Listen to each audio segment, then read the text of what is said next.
Make a date with Rev Dr Ebenezer Markwei at 6 a.m. from Monday to Saturday on Graphic Online via Facebook and YouTube as he expounds on matters of faith. Graphic Online, truth and accuracy every day.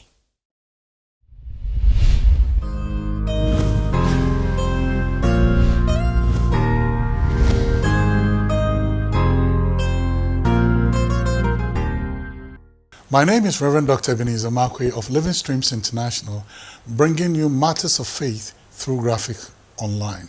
This morning, I'd like to share with you something I call God's credit line. God's credit line. Now, normally in banks or normally you are given a credit line for you to be able to go and purchase or do something with it or do business with it. So you are given a credit facility. And so normally we think it is God who gives us credit for us to be able to, make our everyday demand phone calls of grace. It is God who gives us. But guess what? Now the reverse is what I'm talking about.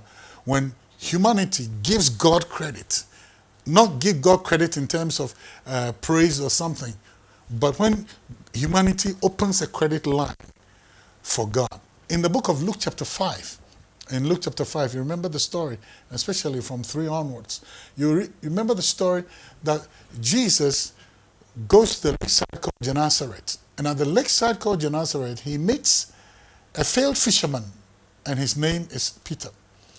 He says, "We have toiled all night and caught nothing." Peter, you've toiled all night, you've caught nothing. Go home. But I guess probably his mother-in-law was waiting. Peter stays with his mother-in-law. And his mother-in-law was waiting. And if he comes home without nothing, the mother-in-law is going to say to her daughter, "I told you so. So I married a rich man and not this person." That's the funny side of it. But Peter was there mending his nets. He was there sitting in disappointment. He was there sitting in despondency. He cried out to God, "We have toiled all night." He said, "We have labored. We've done everything we can all throughout the night, and we caught nothing." And guess what? Now Jesus then comes to Peter, and then Jesus says to Peter, "Can I borrow your boat? Lend me your boat." Now, I lived by the beach side from the town called La. And I know fishermen. I have relatives who are fishermen, chief fishermen and all that. When they don't have a catch, they are very grumpy. When they don't have a catch, they are frustrated. They are not nice people to be around, I can tell you that.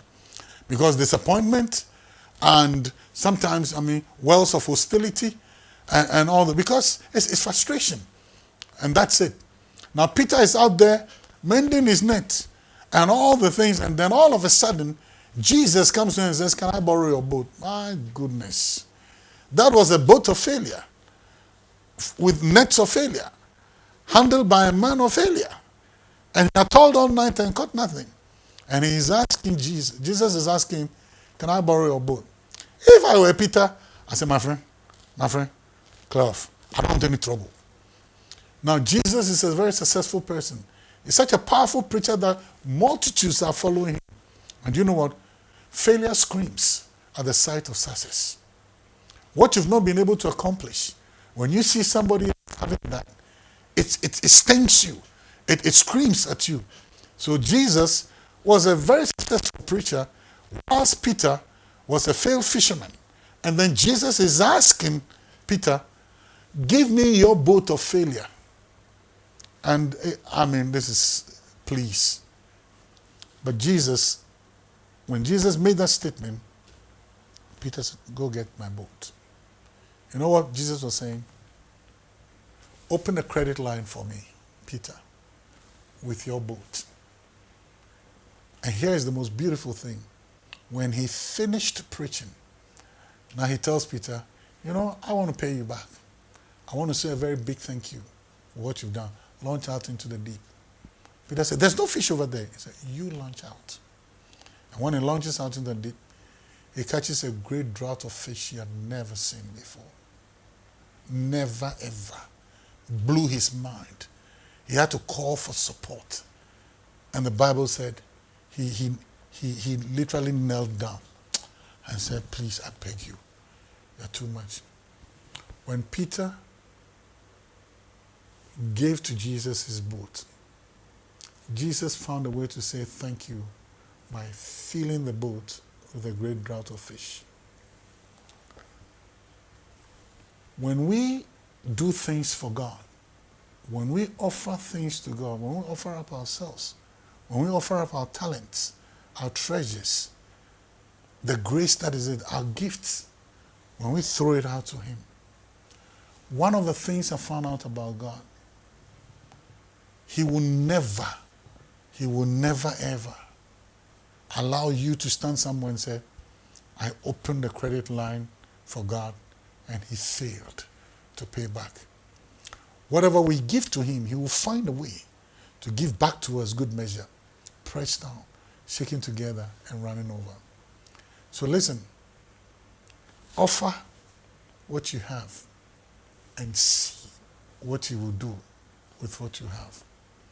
Open a credit line for God and see whether you will never get a harvest. See whether you won't have a harvest. By all means. God is not somebody who borrows and runs away.